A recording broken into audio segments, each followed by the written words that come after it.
Luka and LeBron, but really that was the only bright spot of the night as they welcomed the Chicago Bulls to town. So, of course, LeBron back in action, missed the previous 7 games with a groin injury. Picked this up, 9 minutes left in the first. Lakers up 1. LeBron lobs it to Jackson Hayes. And that's an alley-oop dunk. No-look pass by James. Lakers go up 3. Here's Luka Doncic also making his return. Remember, he missed Thursday's game against the Bucks. Drains that step-back 3. Lakers are now down 3, though. 1.5 minutes left in the second quarter. And LeBron, oh, there's Luka. Drains the 3. Okay, now here we go. LeBron misses the corner 3. Austin Reeves tap back to Luka, who drains it from 32, and the game is tied at 59. Let's go to the third quarter. Here's Josh Giddey, who was so good in the game. That is not Josh Giddey, so this is all over the place here. Let's just watch more of Luka and what he was able to do. Yeah, I mean, this should be about the Bulls, but we made this much more about the Lakers yesterday, considering they were at full strength. However, the Bulls were able to get it done. They led the majority of this game. Josh Giddey, 2 steals shy of a quadruple double. Crazy. And Kobe White went off. Yet this entire highlight, for the majority of it at least, is the Lakers. And not really, this one. Right there, boom. There we go. Finally, we get a highlight from the Bulls. 146-115 the final. Bulls in control, and the Lakers lose. Just holding each other accountable, pouring into the team, pouring energy into the team. So that's what's most important. And like you said, we got 12 games to position ourselves, in the postseason. We pretty much can control our own destiny if we win ball games and not have to be in the play-in. So that's what JJ has been preaching. Obviously, I think he told that to you guys. He wanted to be in the playoffs and not the play-in. So that's up to us. I love that. This was less than amazing. I mean, I guess it was amazing news for Lakers fans, the return of the King. So that's good. LeBron James back after a 2-week absence. He had 17 points, 6 rebounds, 4 assists in 31 minutes, but he also had 5 turnovers. In fact, he and Luka combined for 12 turnovers. Luka was very hot in the first half, only 5 points in the second half. And the Lakers lost big to Chicago, 146-115. And it's so great, once again, to have Quentin Richardson here in the studio with us.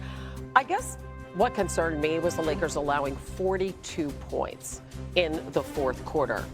You, however, I hear a little birdie told me, are not that concerned about the Lakers going forward. What was your assessment of the return of the King last night? This was probably their worst game of the season, Hannah, but every NBA team has a stinker, a couple of them usually during the season. That's what I look at this as. You just throw this away. You don't want to look at the film. I mean, I'm sure JJ is over there going crazy over it, but you get it out of there, get it out of your system. It was the return of Luka and LeBron, unfortunately, and everything fell into place. The Bulls had a crazy game. They had 3 guys have close to career nights, and it was just a debacle for the Lakers. But as long as they don't turn the ball over like this and they don't allow 74-point paints and scoring in the paint on them, they can recover and be fine. They defense have been good this year, but this game, I hope it was an aberration and they can move on from it. Because, Q, when they traded AD, that was the concern, yes, right? Was the rim protection. The paint, yes. And that really played itself out last night. Oh, no, it reared its ugly head in the worst way last night. They got in the paint, they dunked the ball, they scored at will, got in there whenever they wanted. And like you say, 46 in the fourth. Woo. That was like kind of a little garbage time where the guys were just out there, but, you just throw this all away. Yeah. Sweep it under the rug. All right, there you go. Lakers are 4th in a very tightly packed West. They're just a half a game ahead of the Grizzlies. Meanwhile, the Houston Rockets are in second place right now. They've won 9 straight. 2-game lead over the Nuggets. They're going to host the Nuggets tonight. Give us get this QR code for Q, your QR code. How can Houston distance themselves and put themselves solidly in that second spot and stay hot? Continuing to stick to the identity of their team. Ime Udoka is a former player. He's a former teammate of mine. He was a really hard-nosed, rough and rugged, defensive type guy, and that's the identity that his team has. He shaped them and built their culture in that way. They have a lot of young guys that's very talented, athletic, but I love the fact that they have champions. They have some veterans in Van Vliet and Jeff Green, who's been there, that can kind of teach these young fellas what they need to do. But I love the youth aspect because they don't know any better. They just go out there and play and they compete, and Ime has them competing at such a high level on both ends of the ball. I think that's their code to continue the rest of the season. It's very interesting because the University of Houston kind of plays like these guys, yes, right? Like very solid defensive team, play hard all the time. It's a good time for hoops in H-Town, and good to have you with us, Q. Always. Thank you, my friend. 2.5 games behind the Rockets for the number 2 seed. The Lakers are just a half game up on the Grizzlies for home court in the first round. All right, so the Lakers get LeBron back. Ask for more on some key injuries in the West. Let's bring in our NBA reporter, Tim McMahon. And Tim, LeBron's former teammate Anthony Davis hasn't played since his Mavs debut on February 8th. What's the latest on his potential return?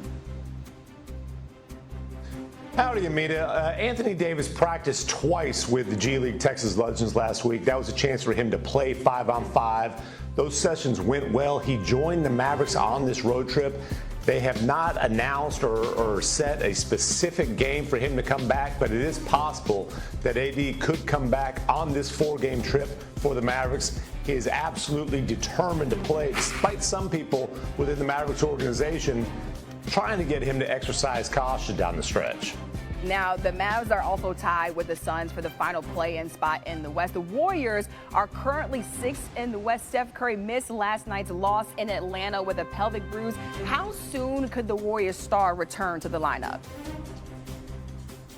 So Steph did not join the Warriors on this road trip. He's going to be reevaluated Monday. The good news is it was a bruise. It was not something more significant than that. The hope is after his reevaluation Monday that he will rejoin the team sometime on this 6-game trip for the Warriors. Yeah, Draymond Green called that loss to the Hawks a disappointing loss for that Warriors team. And Curry and AD, not the only big names in the West dealing with injuries. What's the latest on 3-time MVP Nikola Jokic and his ankle injury? Well, he'll be out again tonight in Houston. It's the 4th straight game that he's missed. And this was an injury that he had been playing on for a little bit. And as a matter of fact, he'd been playing a lot on it. He was averaging almost 40 minutes per game in March. And the Nuggets made the decision, hey, we've got to get Joker back as close to 100% as possible for the playoffs. Let's shut him down for a little bit and, let him get healthy. Prioritize that over fighting for the highest possible seed. Now, Ja Morant with the Memphis Grizzlies. He has also missed the last 4 games. Now, there was a significant change in the injury report on him. What had been listed as hamstring soreness was changed to a hamstring before the last. He is strained.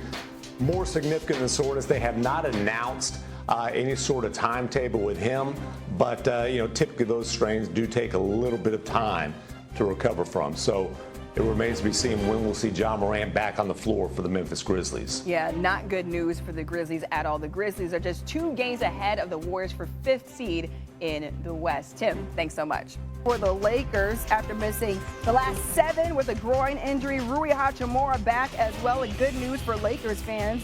Bad news, though, is that it didn't help them win against the Bulls last night. The score 146-115. Here's LeBron after the loss.